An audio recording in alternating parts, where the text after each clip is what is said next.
You never actually believe you'll be the one left sitting alone at the table staring at the empty chair.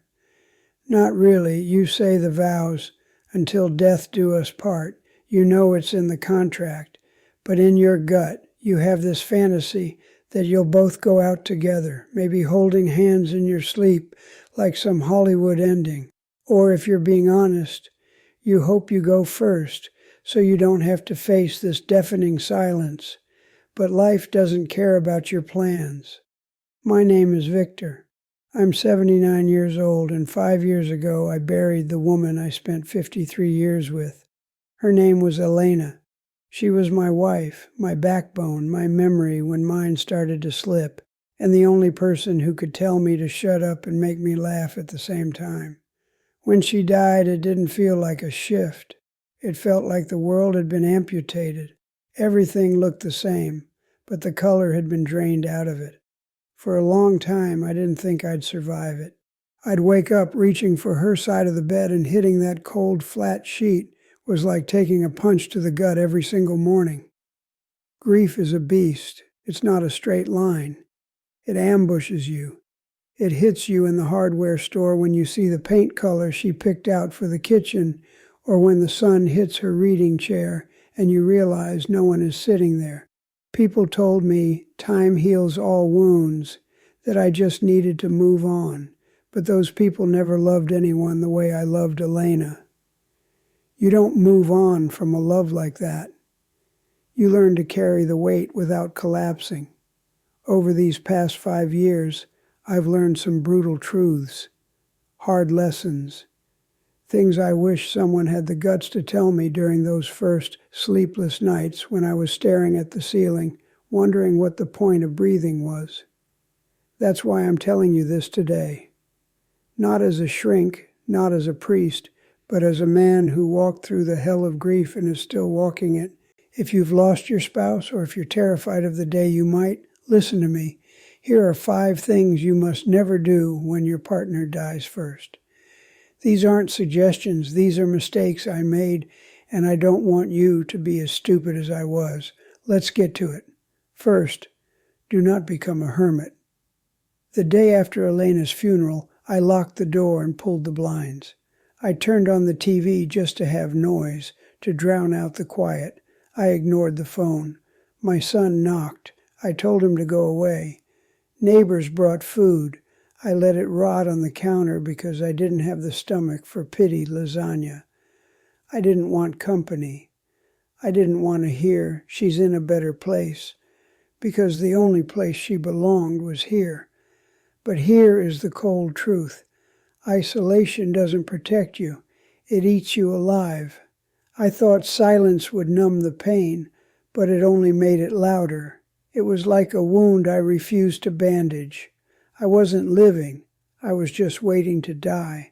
Then one afternoon, my old friend Marcus, stubborn old mule, banged on the door until I thought the hinges would break.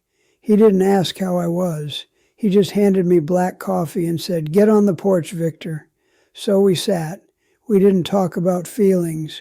We just drank the coffee, and for the first time in weeks, I didn't feel like I was suffocating. We aren't built to suffer alone.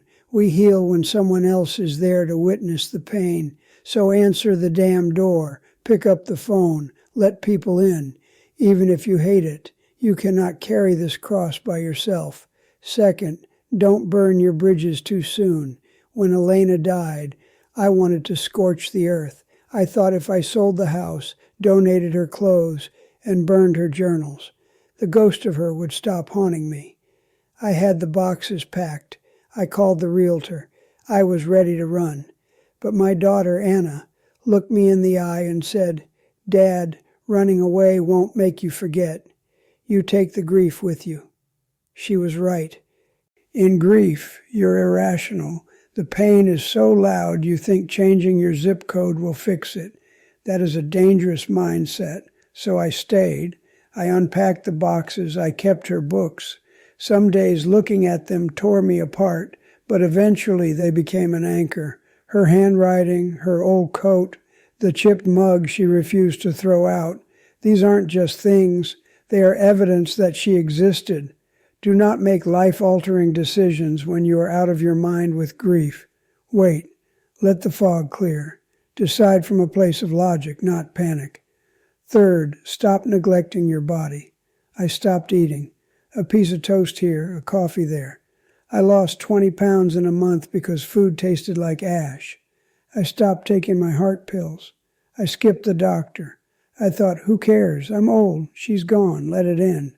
But then I collapsed in the hallway. My son dragged me to the ER, and the doctor didn't coddle me. He said, Victor, your wife died. You didn't. Stop trying to follow her into the grave out of negligence. It was a slap in the face. I was treating my life like trash, forgetting that my health impacts the people who are still here loving me. Your spouse is gone, but your heart is still beating. That is a responsibility. Go to the doctor, swallow the pills, eat a steak, walk around the block. Grief exhausts you, but taking care of your body is the only way you tell death. Not today. Fourth, stop lying about how you feel. I played the tough guy for months, the stoic widower. I nodded at neighbors, said I'm fine, cracked jokes so I wouldn't have to cry. Inside, I was drowning. One day, my grandson found me in the garage staring at Elena's gardening tools. He grabbed my hand and said, You miss Grandma, don't you? I couldn't hold the mask up anymore. I broke. I cried, ugly, shaking, heavy sobs that I had been choking down for months. And you know what? The sky didn't fall. Grief isn't weakness. Tears aren't a failure. They are the cost of love. When you bottle it up, you rot. You are allowed to be broken. You are allowed to say, I am not okay. Tell a friend, tell a shrink, tell a stranger. Just stop pretending. The truth is the only way out. Fifth, don't forget you still have a job to do. This is the hardest part. After Elena, I felt useless. My purpose was being her husband. Without that, I was just an old man taking up space. But slowly, I woke up. I heard the birds. I saw the sun hit the floorboards. I started fixing bikes for the neighborhood kids. I started teaching woodworking again. I gave her recipes to the young couple next door. I realized something. I am still here. That means I still have a job. I have wisdom to give, lessons to teach, and stories to tell. They might not move on, but you carry them with you. They aren't gone. They're just waiting. Until you see them again, you live. You live fully, honestly, and bravely. Because love doesn't die. It just changes shape. If you listened this far, thank you. If this kicked you in the pants or gave you some clarity, hit the like button. And if you want to hear more real talk from someone who's been through the ringer, subscribe. We tell real stories here. You're never too old to learn, to hurt, or to start over. You're not alone, and you're tougher than you think.